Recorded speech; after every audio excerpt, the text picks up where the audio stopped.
Hi, my name is Scott Fisher. It is November 29th, and the password is purple. All right. My audience member is my wife, so excuse me if she makes me laugh.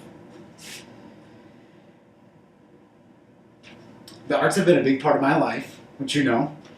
My experience in the arts from preschool through college have shaped who I am. In Montessori school, I started by learning simple Montessori songs using simple instruments like the xylophone with colors and the little piano chimes, and learned little melodies to help use pitch and memorize phrases of a song. As I grew up in elementary school, the instruments became more vast. I played with all kinds of percussion instruments and stringed instruments, and we did a lot more studies with painters and the theater, and more in depth in art history in my elementary school. In the fourth grade, I decided to choose the violin and play in the orchestra. That started a 25-year kind of on and off career of me playing the violin through college and playing in symphonies and small chamber groups, and really digging deep, especially in college, into art history and a formal arts education. So today I'm here to talk about why we should keep arts in the schools. I'm going to touch on three main points. That's the benefits of fine arts and learning, how it affects your creativity, and how it affects you in a community. The benefits of fine arts and learning. It creates really great habits. The No Child Left Behind legislation even noted that the arts was so important in education that they wanted to give it the same category as math and science and English in terms of testability and how it should be taught an equal amount as well.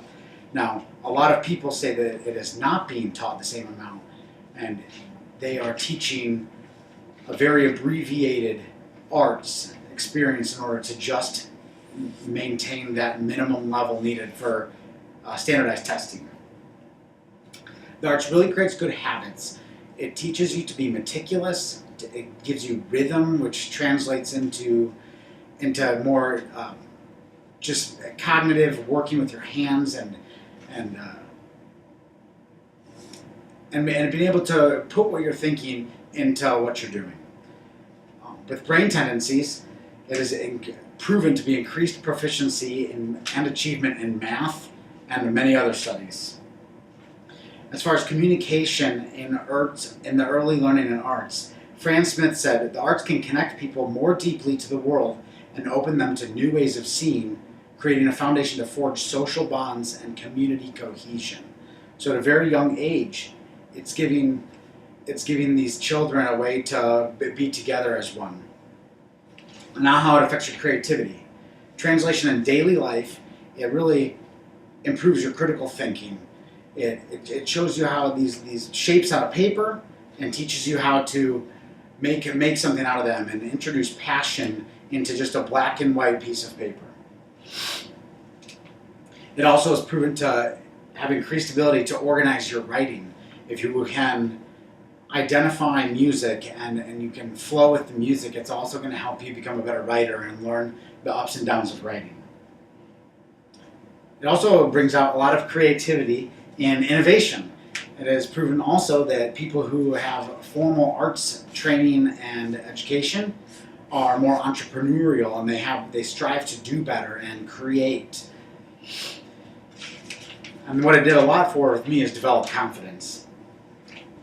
Being in the arts gives you a platform, it gives you a stage, it gives you somewhere to express yourself. And especially also in dance, gives you a greater capacity for self-expression and social tolerance. The education of the arts also really affects you in your community.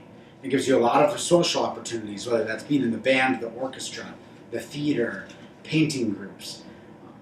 It is shown that the kids who are involved in orchestra and band and theater in school have an increased attendance.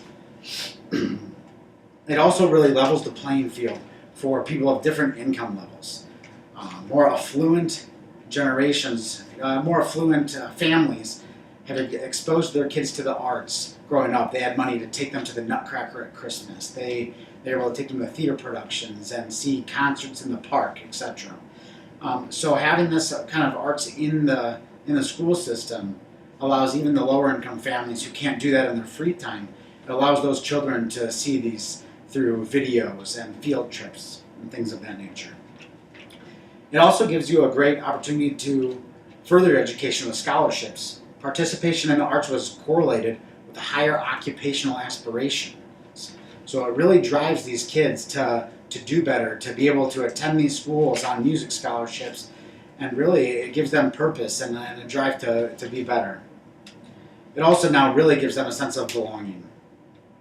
The meta-analysis by the Arts Education Partnership revealed that drama courses in particular help students develop improved understanding of social relationships and very complex emotional issues.